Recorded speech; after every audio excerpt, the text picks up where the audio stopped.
Shalom, welcome to another edition of YouTube.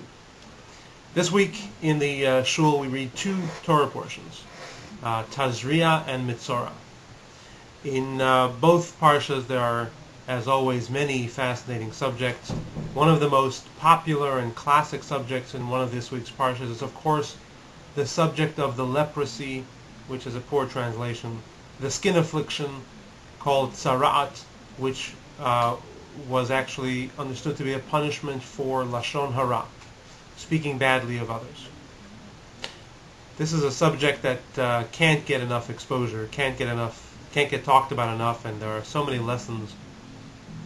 For example, we're told that lashon hara, speaking badly of others, affects three people: the one who says it, the one who hears it, and the one whom it's about.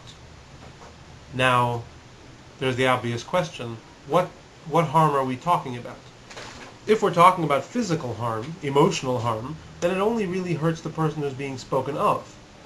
If it's talking about spiritual harm, then it hurts the person who's doing the speaking because they're being sinful. It may even affect the person who's being spoken to because they're participating in the transgression. But how does it hurt the person who is being spoken of?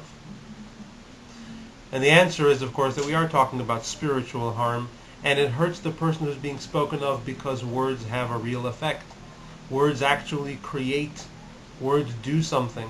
And when we speak poorly of someone else, we speak badly of someone, we create that negative reality in their lives.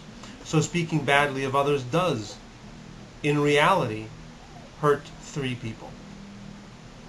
Now, there's a story about the previous Rebbe of Chabad, Rabbi Yosef Yitzchak, who once had a student come to him, a chassid come to him, and complain bitterly about himself.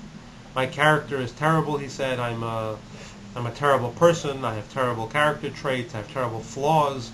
I'm worthless. I don't know what to do about myself. What do I do? And the Rebbe's response was, surely you know that there is a prohibition against speaking badly, lashon hara. There's no dispensation when it comes to yourself. Speaking badly is bad. Speaking harshly, speaking severe, speaking negatively is a bad thing.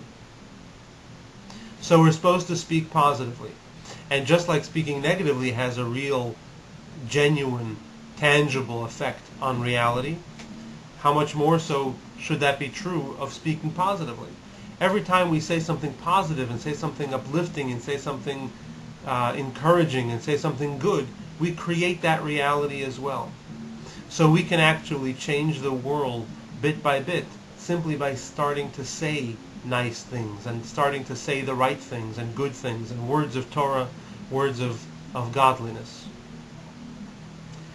The problem is, especially in light of current events, more so than any other, the recent horrific event at Virginia Tech. It feels like no matter how much good we pump into the world just gives us back all this negativity, all this bad stuff. But that's not the case either. The more good we put in, the less effect the negative has on the world. But as far as the discouragement goes, well, for that we look into this week's chapter of Pirkei Avot, Ethics of Our Fathers. As you know, throughout the summer we read the 6 chapters of the Pirkei Avot, Ethics of Our Fathers, every Shabbos. This week we read the 2nd chapter. The 2nd chapter ends with a very important teaching, where one of the rabbis says, don't think that you need to finish the job, that it's your obligation to make everything perfect.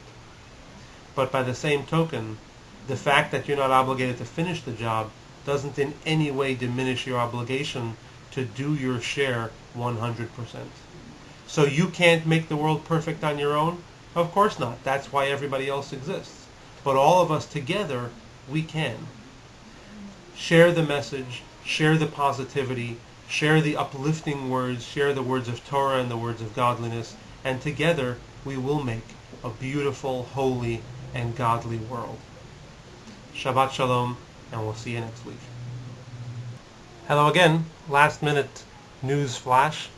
I take this opportunity to wish Rabbi and Mrs. Shlomi Chain a tremendous mazel tov on the birth of their daughter. May mother and daughter be well, and we should all have many, many simchas to share in and celebrate together always. Again, mazel tov and Shabbat shalom.